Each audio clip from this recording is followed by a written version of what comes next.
주말에 낮잠을 자고 일어났는데 통장에 모르는 출처로 10만 원이 입금이 되었고 바로 은행에 전화했지만 주말이라 반환 신청이 안 되었고 그렇게 몇 시간 뒤 전 범죄자, 보이스피싱 연루자가 되었습니다. 제 명의로 된 모든 금융은행이 다 정지가 되었고 주말간 저는 아무것도 할 수 없었습니다. 많은 사례와 대처법을 보고 평일날 대처를 했지만 인터넷에 소위 있는 글들과는 상이한 내용들이 많아 영상을 제작하게 되었습니다. 여러분, 꼭 이 영상 보고 널리 퍼뜨려 주시기 바랍니다. 꼭 잘 대처하시기 바랍니다. 일명 신종사기 수법인 통장협박이라고 불리는 것에 제가 당했습니다. 통장협박이 무엇이냐고 하면 소액을 제 통장에 입금을 하고 보이스피싱 계좌로 신고해서 지급 정지를 시키는 겁니다. 그리고 신고 취소의 대가로 수백만 원의 합의금을 요구하는 겁니다. 여기서 두 가지 케이스로 나뉘는데, 첫째, 범죄자들이 직접 입금을 하는 방법과 둘째, 보이스피싱 피해자들을 속여 송금을 제3자, 여기서는 입금을 받은 저에게 입금을 한 뒤 신고를 하는 경우가 많습니다. 저 같은 경우는 두 번째 방법으로 당했습니다. 말 그대로 보이스피싱범이 피해자 1의 휴대폰을 해킹이나 사기를 친 뒤 제2 피해자에게 송금을 하게 합니다. 그러면 피해자 1은 송금한 제2 피해자의 계좌를 신고하게 됩니다. 한 번의 사기로 피해자 2명이 발생하는 신종 사기 수법입니다. 주말과 저는 할 수 있는 게 아무것도 없었고 너무 억울하고 분했습니다. 하지만 여기서 아무것도 안 하면 바보가 되는 것 같아서 정말 열심히 모든 사례와 대처법을 낱낱이 알아보았고 구독자 여러분에게 꼭 전파드리고 싶었습니다. 일단 사건의 개요를 정확히 말씀드리면 토요일 오후 3시 30분쯤 모르는 이름으로 10만 35원이 입금이 되었고 저는 낮잠을 자고 있었기에 확인을 못하고 오후 4시 30분쯤 확인을 하여 은행에 바로 전화했습니다. 제가 입금받은 계좌에 전화를 했고 상담사분은 송금한 계좌를 알려주셨지만 그 외 다른 것들은 주말이라 반환 신청이나 중개 요청 등을 할 수 없다는 답변을 받았습니다. 그래서 송금한 계좌로 전화를 했지만 거기서도 똑같은 답변뿐이었습니다. 제가 생각할 때는 이 통장협박 사기꾼들은 일부러 이 점을 이용하여 주말에 범행을 하는 것 같았어요. 그 이유는 피싱범들은 목적인 합의금을 받기 위해서는 당장 돈이 급한 사람들에게 예를 들면 자영업자나 배달원 등의 주요 타겟으로 잡는다고 하더라고요. 하지만 전 해당 사항이 없는데 무튼 제가 주말간 알아본 내용으로 대처법을 말씀드리고 실제 제가 했던 팩트 대처법을 나눠서 말씀드릴게요. 뭐 제 케이스가 특이 케이스도 있으니 상황에 맞는 대처 바랍니다. 먼저 인터넷에 올라온 대처법에 대해 말씀을 드리면 첫째, 송금한 은행에 전화를 합니다. 그리고 둘째, 송금한 은행에서 송금자에게 중개 요청을 하여 송금자, 입금자 간의 합의를 합니다. 셋째, 입금인은 자급반환 동의서를 작성하여 은행에 제출합니다. 그리고 넷째, 송금인이 합의를 한 후 송금된 돈을 받고 지급 정지 해제 요청서를 작성해 은행에 제출합니다.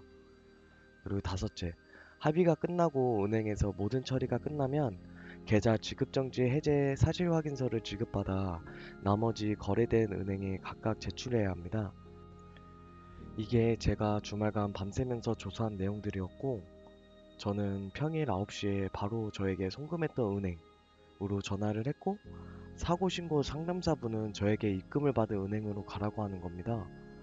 분명 인터넷에서는 그렇게 되어 있었는데 전 그래서 제가 입금받은 제가 이용하는 은행 창구로 갔고 그 뒤로 인터넷 대처법과 다른 점을 말씀드리겠습니다.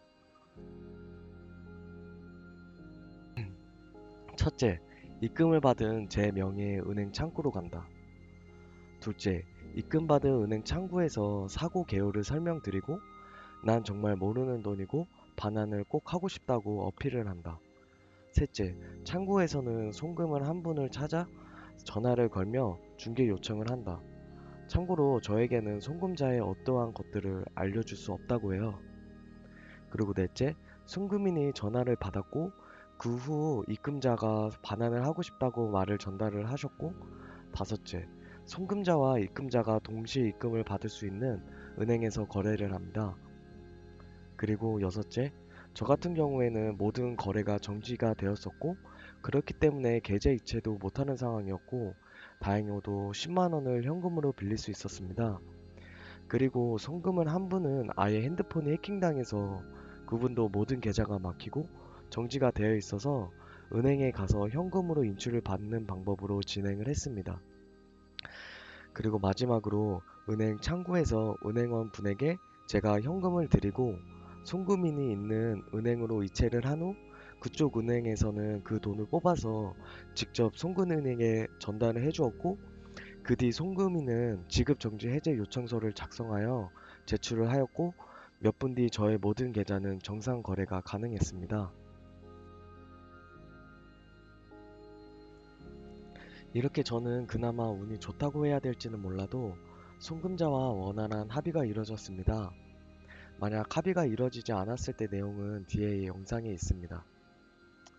또 은행원분이 정말 친절하고 자기 일처럼 생각해 주시는 좋은 분을 만나서 3시간이나 4시간 정도를 같이 얘기해 주셨고, 전화도 계속 해주셔서 일 처리가 정말 빠르게 해결됐어요. 해결된 후 커피와 빵을 사다 드리니 너무 감사하셔서 저도 기분이 너무 좋았습니다. 그리고 나머지 정지된 은행들은 계좌 지급 정지 해제 사실 확인서가 필요 없이 자동으로 정지가 풀리더라고요.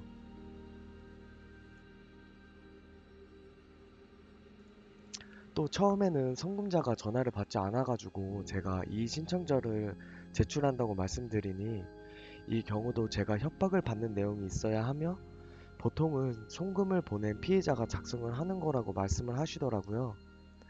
저는 입금 후 모르는 번호에 일절 받지 않았기 때문에 증거가 없으니 이의 신청 자체를 할 수 없었다는 겁니다.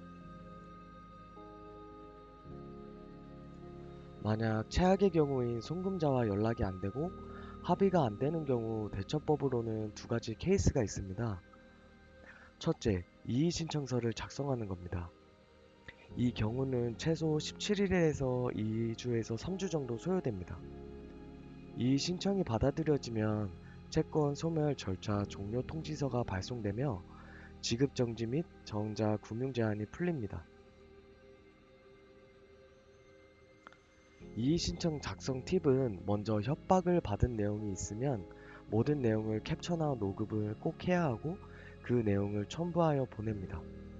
더보기란에 인터넷에서 지급명령서 이의 신청을 작성할 수 있는 링크를 걸어둘게요. 그리고 또 자기가 10만원 때문에 사기를 칠 정도로 굴핍하지 않다는 걸 증명해야 합니다. 저 같은 경우는 회사 재직증명서와 몇 년간의 금액 증명서를 준비했고, 또 모든 재산을 오픈하여 고작 10만원으로 사기칠 사람이 아니라는 것을 증명하면 더욱 높게 인용될 수 있다고 합니다. 이렇게 하여 이의 제기 신청이 받아들여지면 피해 금액을 뺀 나머지 금액에 대해서는 출금이 가능해지고, 송금자가 권리 주장이 없다면 계좌 지급 정지를 해제할 수 있다고 합니다. 경찰서 조사 후 협의 없음을 처분받으면 계좌 지급 정지가 해제가 가능하다고 합니다. 경찰서에서 조사를 받고 수사관에게 지급 정지 해제 요청 공문을 받으면 은행에 제출하면 된다고 합니다. 하지만 이 경우는 조사 과정도 복잡하고 조사 시간도 굉장히 오래 걸린다고 합니다. 최대 3개월은 소요될 수 있으니 최악의 경우에만 사용하시기 바랍니다.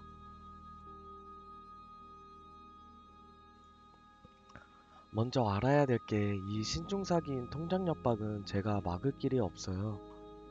입금되고 신고되면 그냥 강망할 수밖에 없습니다. 돈이 들어오는 걸 저희가 막을 길이 없잖아요. 이 문제점에 대해서는 법안에서 새로운 대책을 내고 있지만 수리가 안 되고 있는 상황입니다. 하루빨리 고쳐졌으면 좋겠어요. 외람되지만 미국에서는 입금자가 동의를 해야지만 입금을 받을 수 있는 시스템으로 하고 있다고 들었습니다. 그리고 만약 내가 당했는데 돌쓸 일이 너무 급하다 하셔서 피싱범의 요구 조건을 들어주면 절대 안 됩니다. 일단 그 보이스피싱범이 제 계좌가 막힌 후부터는 자기가 임의대로 풀 수 있는 건 하나도 없어요. 그렇기 때문에 은행 상담을 못 받는 주말을 이용한 것 같은데 절대 합의해 주시지 말고 은행이 열 때까지 기다리고 그 후에 위의 방법대로 대처를 하세요. 해결이 모두 되었으면 가장 먼저 해야 할 게 범죄에 이용되었던 입금됐던 그 계좌는 꼭 해지해 주세요. 이번 일이 잘 마무리됐지만 이미 그 계좌는 노출이 된 게 사실이니까요. 저도 20년 넘게 쓴 이 통장을 놓아주었습니다. 통장 협박을 받는 이유는 여러 개를 소개시켜드리면 첫째, 중고거래 사이트입니다. 보통 중고거래 하실 때 계좌로 받는 경우가 많으시잖아요. 저 역시도 그랬고요.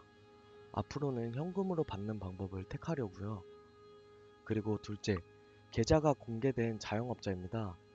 앞서 말씀드린 대로 자영업자가 주요 타깃인데요.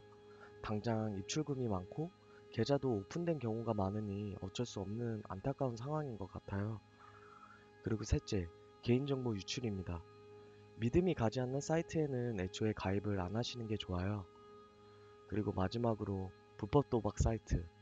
이 경우도 정당하게 버는 돈이 아니기 때문에 이용자의 고유 정보를 그대로 가지고 있고 또 쉽게 그 정보를 이용할 수도 있기 때문에 애초에 시작조차 하지 맙시다. 찾아보니 이 사기는 시초가 불법 사이트에서 발생된 것 같더라고요. 일명 핑돈이라는 보이스피싱 피해금이라는 은어를 사용하여 사이트와 이용자 간의 사이가 안 좋으면 이걸로 협박을 하고 그랬었다는 내용이 인터넷에 많으니 참고해 보시는 것도 좋아요. 이렇게 모든 계좌가 정지가 되었을 때 정말 할 수 있는 게 하나도 없더라고요. 전신 상태는 패닉에다가 잠도 오지도 밥을 먹을 수도 없더라고요. 그래서 제 구독자분들은 이런 일을 절대 다 안 당하시는 게 좋지만 만약이라도 당한다면 이런 대처 방법이 있으니 조금이라도 마음 편하게 해드리고 싶었습니다. 도움이 조금이라도 됐으면 좋겠네요. 제가 최근에 구독자가 100명이 넘어서 기분이 너무 좋았었는데 바로 이런 사기를 당하니 인생 참 새옹지마라고 생각이 들더라고요. 일단 구독자 100분들에게 정말 감사드린다는 말씀을 드리고 싶고 큰일을 해결했으니 앞으로 좀 더 알차고 도움이 되는 내용으로 찾아뵙겠습니다. 오늘도 좋은 하루 보내시고 구독과 좋아요 부탁드립니다. 여러분 부자 되세요.